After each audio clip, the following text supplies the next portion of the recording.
Welcome back to the Q Branch subsection of the channel, everybody. We got some more news regarding Bond 26. It is starting to get the wheels chugging along a little bit as we approach the end of the year into next year and probably beyond with Bond 26. I'm not expecting this thing to come out until 2027, 2028, probably at the earliest.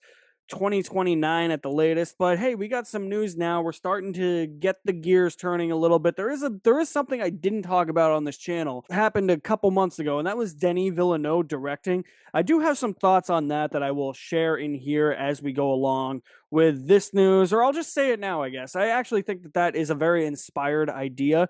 I'm glad that Denis has come on board to direct a Bond movie because it shows that both Amy Pascal and David Heyman, who are producing the new movie, and I don't know if they're producing future movies or if they're running the franchise moving forward for Amazon, but it shows me that them and the fact that Amazon signed off on Denis Villeneuve directing proves that they're taking this seriously. My only issue with Denis directing is that, well, how's the action going to look? Because I thought the action was really the weakest part of Dune Part 1. He improved it with Dune Part 2, and that movie improved Part 1 significantly because I was not a big fan of it until Part 2 came out, which really helped me really liking Part 2.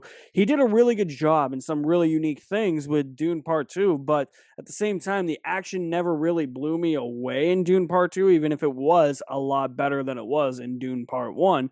Like the sandworm, I was hyped for the sandworm. He delivered on that. The black and white sequence with Feyd-Rautha being introduced, he delivered on that. All the rest of the action in the movie, though, not all that great in my opinion. And that's kind of a problem I have with Dune Part 2 and Denis as a director as a whole. I want to see him direct some kinetic, energetic, I want to see him direct some kinetic, energetic action. And I don't really know and where action isn't his strong suit, I don't know if he's really the correct fit for Bond, but it at least shows that they are taking it seriously. It's going to be a well-directed movie. It's going to be well-made. It's going to be visually appealing, stunning to look at. At least it'll be that. And what type of tone is Denis going to bring to the table? Is it going to be the more Daniel Craig, Timothy Dalton type of tone where it's more serious and there's not as much fun in these movies? Or is he going to kind of blend the two tones together like the Pierce Brosnan, Roger Moore blended with Timothy Dalton, Daniel Craig tone? I could roll with that. But the biggest bit of news here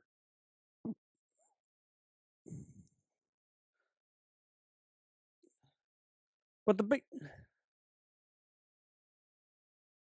biggest bit of news here is that we have from a whole bunch of sources. This was reported yesterday or I think Friday. No, Thursday. And I couldn't do a video about it on Thursday because what was I doing on Thursday? Oh yeah, I went to the Linkin Park concert. So this dropped as I was on my way to the concert. But Stephen Knight has been asked to pen the next Bond film for Amazon MGM Studios. The press release on the official 007 Twitter page says Stephen Knight to pen the next James Bond film for Amazon Studios. We have an article here from the playlist that's where's the headline? This thing is not loading. There we go. Peaky Blinders, Stephen Knight to write Denis Villeneuve's Bond 26. He's his better, stronger, and bolder 007. So I'm curious what that actually means.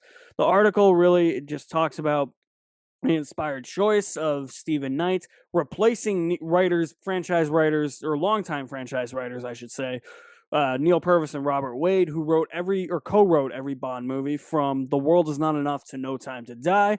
I actually, I know fans have kind of gotten up in arms a little bit about Neil Purvis and Robert Wade. I agree that they do have their deficiencies in writing. However, if this were me, and I get that this would probably be a huge obstacle since Eon is no longer involved, and anybody that worked with Barbara Broccoli and Michael G. Wilson and Eon Productions on these movies is probably not going to be involved whatsoever. They're probably staying away because they're probably like, why am I going to go work for Amazon when they're probably just not even going to make these as good as they should be?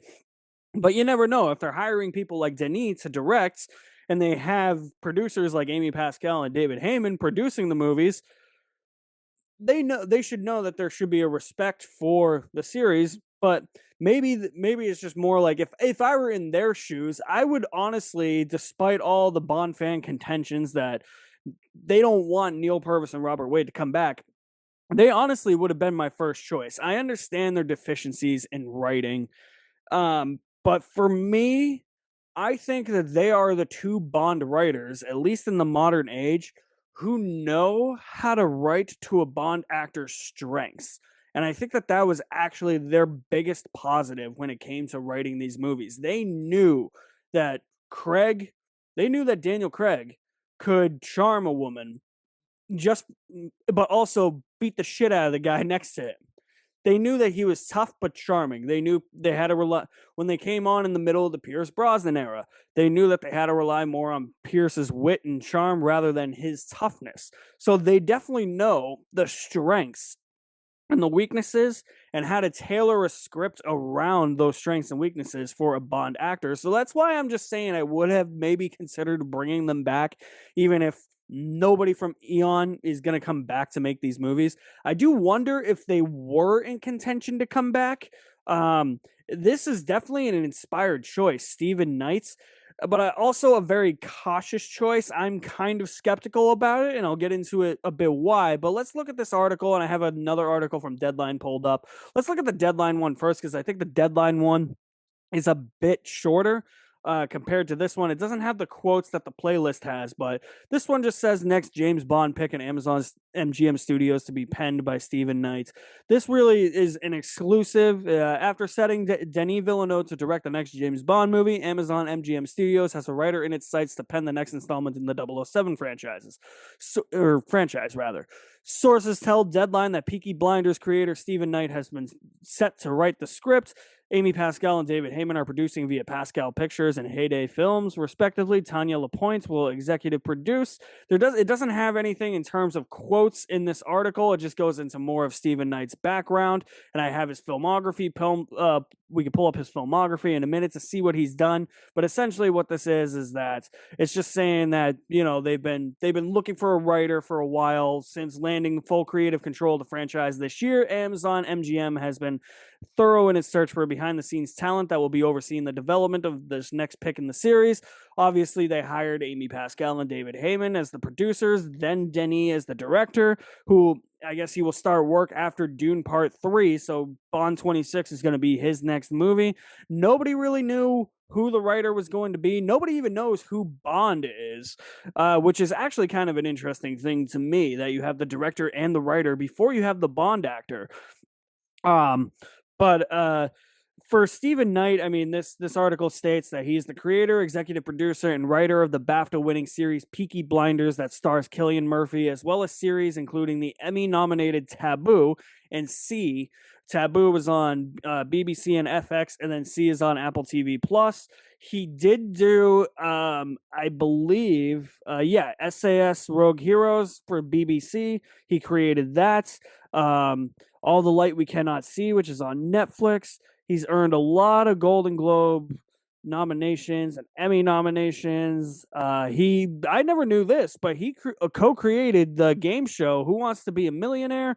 He's also very involved in writing films. He's gotten he's earned an Oscar nomination for original screenplay. He wrote the Oscar-nominated films Eastern Promises and Spencer, which we will get into more in some other movies like Hummingbird, Locke, Serenity, as this article states. He's got the upcoming Peaky Blinders movie, and a historical drama series. So it's definitely a man. So Stephen Knight is definitely a person with an accomplished career. But let's look at his filmography for a minute, because I mean, obviously you have the stuff. Obviously, you have the stuff from TV. Who Wants to Be a Millionaire? Peaky Blinders, Taboo, C, which I heard is really good. I have heard mixed things about SAS Rogue Heroes. I don't really know what All the Light We Cannot See is really about. I don't know what the reception for that is. It's skewing negative there. 27% approval rating on Rotten Tomatoes, 36 out of 100 on Metacritic. Oh,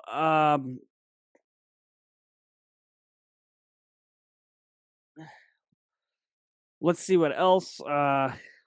This Town. This has what's the reception here?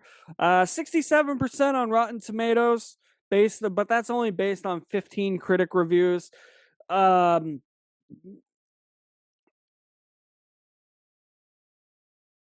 he did the Great Expectations. Did Great Expectations. 44% on 41 critics on Rotten Tomatoes. 52 out of 100 based on 17 critics on Metacritic. This is a little bit worrying, but I have heard C is really good. It's got a really good rating on IMDb. The critical response for C, I don't think was that good. Yeah. The 44% approval rating based on 52 reviews from critics on Rotten Tomatoes, 40 out of 100 from 25 critics. But season 2 shot up to an 83%, which on Rotten Tomatoes, which is really good. So it may have just taken a season to find its footing, but I heard that C is really good. I heard it was really good anyways from the get-go. Obviously, the big one is Peaky Blinders, which I've heard nothing but great things about. I've heard that that's a fantastic show. That's probably I'm curious what the reception of it is. I mean, it's probably like, yeah, widespread critical acclaim. So in terms of TV, it's a very mixed bag. I would even say his TV stuff, other than Peaky Blinders and C, skews more towards the negative side. What's the Veil like? I don't know what the Veil is, but I'm curious to know what that's like. 54% approval rating on Rotten Tomatoes, 52 out of 100 based on 20 critics. The 54% approval rating is based on 35 critic reviews. Let's take a look at his movies now. His filmography for his movies. The big one that I think that got released, at least I've seen a couple of these. Like for instance, Eastern Promises, a critically acclaimed movie, fantastic movie. I actually had no clue that he wrote that movie. That movie is great. That is a really good mafia. That is a really good like crime thriller. If you have never seen Eastern Promises, that is a great gangster movie. The reception for that 89% on Rotten Tomatoes based on 198 critic reviews, 83 out of 100 based on 35 critics. That is a fantastic movie if you've never seen Eastern Promises. Uh, Dirty Pretty Things is his big one. I think that that's really what established him in the film and TV realm. I think that that's really like his big breakthrough. Received positive reviews. This came out in 2002, so received positive reviews. 78 out of 100 based on 35 critics on Metacritic. 94% based on 143 critic reviews on Rotten Tomatoes. The consensus on the website describes it as an illuminating and nuanced film about the exploitation of illegal immigrants. I got to watch this. I might start to get more into what Stephen Knight has written. Amazing Grace, Hummingbird. I don't know what that. Oh, that was released as Redemption in the United States. That's a Jason Statham one. I've heard is okay. 49% on Rotten Tomatoes, 43 out of 100 on Metacritic. But again, not a lot of critics reviewed this movie. 14 critics on Metacritic. But you do have some stuff like that. Locke, I heard, is really good. He did the 100-Foot Journey. I actually had no clue that he wrote that. 69% on 143 critics, 55 out of 100 from 36 on Metacritic. I mean, it's looking kind of mixed here. Seventh Son, I heard this is awful. Yeah, generally negative reviews. 12% on Rotten Tomatoes, 30 out of 100 based on 32 critics on Metacritic. Obviously, like, this also depends on how the movie is made as well. It also depends on the directing choices directors make, the acting. It's not just based on the writing with some of these, but it is kind of worrying that he is attached to movies like this. Pawn Sacrifice, I've heard, is actually pretty good. Allied, I thought was decent. I don't think that that's a great movie. I think that has like a 60 out of 100 on Metacritic. Yeah, 60 out of 100 on Metacritic, 60% on Rotten Tomatoes. It's decent. I mean, I could live with a Bond film being I could live with a Bond film, I think, being between 50 to 60% on Rotten Tomatoes. Like, if that's the highest it scores, I could live with that. I just don't want to see something on Rotten Tomatoes or Metacritic. And I'm not saying that this is going to skew my opinion of a new Bond movie, but it would just suck if like it just sunk below like 20% or something, and the Metacritic score was below 40. I think the lowest scored Bond movie on Metacritic is A View to a Kill at 40 out of 100. It would really break my heart to see critics really stomp all over a Bond movie, especially if it's a Bond movie that I actually think is decent and is actually not that bad.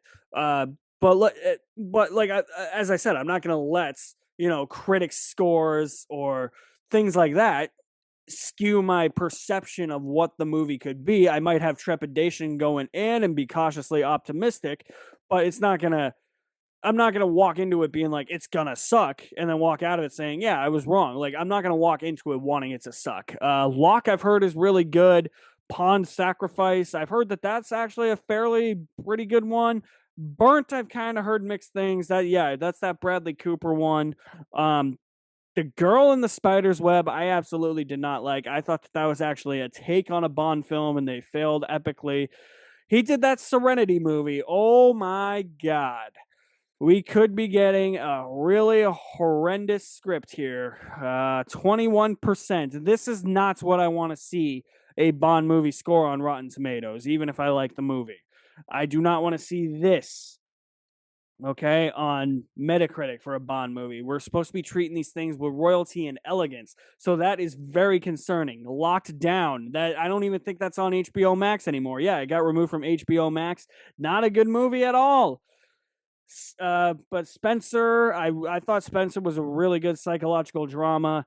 Maria, I haven't seen, but he is the writer for that. So it's definitely an up and down, varied career between both film and television. Now let's get back to this playlist article, because this says, whoops, let me get that out of there. Get back to the headline. Peaky Blinders Steven Knight to write Denis Villeneuve's Bond 26 teases better, stronger, and bolder 007. I pulled this article up because it has a quote directly from Steven Knight about writing a Bond movie. He says, "It has always been on my bucket list, and it's fantastic to be invited to do it. I can't wait to get started," he told BBC Radio 5 in a live bit about his new gig. "I'm hoping that being a Bond fan for so many years, it will be imbued into me, and I will be able to produce something that's the same but different, and better, stronger, and bolder." That's kind of what's sticking out to me. What does he mean by that? Is it gonna feel like a typical Bond movie? Because even when they attempt to try and do something different with the Bond movies, they do adhere to a certain formula, and you got to make sure that it fits into those criteria to make it feel like a Bond film. Even if, like, for instance, I know a lot of people are going to rag on me since I am just harking on recent memory, but No Time to Die, it's like, yeah, you brought in the kid, you killed Bond, but at the same time, the rest of the movie surrounding it did feel like a James Bond movie to me, even with those choices happening. There is world ending, there is a world domination stakes at stake in that movie. And despite some of those, I would say, like, it was strange to me when the critic consensus, like the little blurb on Rotten Tomatoes about the critic consensus, was that No Time to Die wasn't the most daring Bond movie. I'm like, that's kind of strange, because you literally gave Bond a child and you killed off Bond. So I that's why this is sticking out to me from his quote. And this part too, same but different, and better, stronger, and bolder. That gets me a little bit worried, and I think that that's why I'm cautiously optimistic, because is it like, despite the quality of any of the Craig movies and how his legacy as Bond is going to be perceived moving forward now that his Bond got killed off, all the movies, despite the quality, and I'm not just talking about his, like all 25 of them, they all fit into the same mold. They all feel like they are part of the same series. So what does this mean? The same but different, and better, stronger, and bolder. Huh. I don't know. And so in the radio interview, he shared how he landed the 007 job. New producer Amy Pascal invited him for a meeting, but he didn't know what about. I very quickly discovered what it was about and became very excited and hopeful. he said. And then the process is you do some meetings, you discuss some ideas, and then you find out you've got it. I found out a while ago, but it was announced last night, which is great. King added that or not King, Knight added that the Bond gig is a high pressure job, but you just got to do what you got to do it as well as you can. Hopefully, maybe he'll have Denis right with him. I don't really know if I trust this man with his mixed track record, but we shall see. That was the quote that I was getting in that whole bigger, bolder, stronger, better, stronger, bolder quote really stuck out to me and gets me a little bit worried, but also cautiously optimistic and excited. Like, what kind of new take are we going to get on James Bond? And as I said before, it is interesting that we have a director and a writer attached to the movie before we have the actor who's playing Bond even attached to the movie. Because I would think, I don't know how this has worked in the past, but I would think that you would want the actor locked into the role. That way you could pick a writer to write around that actor's strengths and weaknesses and tailor make the Bond script for him so that he easily can play Bond in a way that is different from other people. Like, for instance, whoever plays Bond next, I don't want it to just be a carbon copy of Daniel Craig. I want it to be like every Bond has kind of been a polar opposite. It's been more like you go from like Pierce Brosnan is not the same as Timothy Dalton, and Daniel Craig is not the same as Pierce Brosnan. You see what I mean? They're kind of like polar opposites, and Timothy Dalton was not the same as Roger Moore. So it's the I just want it if you're gonna do something similar to Daniel Craig, I would like to see maybe a mix of the tones, like I was saying before. If you're gonna be more serious, bring some of the fun back, like that whole Cuba sequence in No Time to Die, or even Primo's Bionic Eye, where the stairwell fights, where Bond literally uses his EMP watch and blows Primo's eye out. I'll take campy fun like that. That's probably the level of camp I want, and the Cuba sequence is probably the level of camp I want. The fact that Blofeld is making every member of Spectre attend his birthday party, that's campy. That's what I expect in a serious Bond film. That's probably the level of camp. But yeah, so that is the new Bond news we have. Stephen Knight is penning and writing the new Bond movie. I don't know really how I feel about it. I think I have more mixed feelings on this than I do Denis directing and Amy Pascal and David Heyman producing. But hey, you know what? They at least got established producers, an established director, and an established writer. They're not. It's not. At least it's in my eyes. None of these people are just bums off the street. They at least have established careers. Track records may not be the best, but at least this shows that they're actually trying. I do wonder though if Stephen Knight's draft isn't that good. Are they gonna try and woo Purvis and Wade back or people from Eon back? I wonder if this is a whole thing where Barbara Broccoli's just telling everybody from Eon now that she has passed over the creative control to Amazon. If anybody that's worked for her at Eon, if she's just telling them no, stay away. So I don't know. That's my thoughts on this whole thing. I'm very mixed on this decision. I'm more I'm more mixed on this than the director. I think the best decision so far has been Amy Pascal and David Heyman producing with their track records. I think that they're going to try and respect the Bond franchise. I think that they will be the ones to fight Amazon on a lot of decisions because I don't think Amazon gives a shit at all. I don't think they really care. I think they just kind of see 007 as more content. It's going to be interesting to see who they cast and if that's going to be an Amy Pascal, David Heyman, and Denis Villeneuve type thing, or if that's just going to be a thing that Amazon already has locked in and they're forcing those two parties to work with that actor because we know the wish list for Amazon for the actors and it is not a good one. But that'll be a video for another time. So thank you for another episode and update on Bond 26 here on the Q Branch subsection. I will see you guys next time. This is Q Branch signing off.